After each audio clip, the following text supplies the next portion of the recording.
们，大家好，我是你们的小琴老师。今天这一节课主要是跟你们讲一下音效的使用。什么是音效呢？首先我们进来看一下，我首先打开一个，是不是？我进入到一个编辑页面，这个视频我就要给它添加一个音效。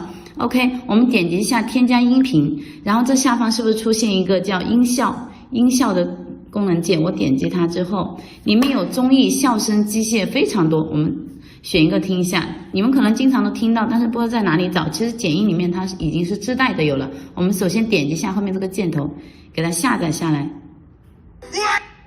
是不是？你们是不是平时经常听到这个声音？笑声。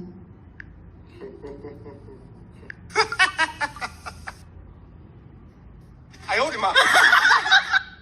超级多，这个都根据你们自己的需求，根据你们视频的需求去做一个选择。有什么可豪横？是不是啊？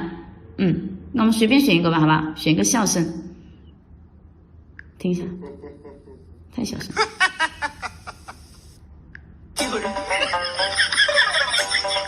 好，我选中它之后，然后这个是不是它音效它太长了？这时候怎么办？同学们，我们有两种方式。第一种，直接给它选中之后，下面进行一个切割，后面这一部分不要了，然后给它怎么样？进行一个下面删除键点一点。然后第二种就是直接给它往回推就可以了。我们看一下，是不是这个音效功能？你们把它使用转的话，我跟你讲，会为你们的视频增色不少。特别是你们拍一些生活片，是不是？首先有一些就喜欢添加一些哈哈哈大笑的声音，这里面都有的，好不好？音效今天就给你们讲到这里，好，感谢你们的收听。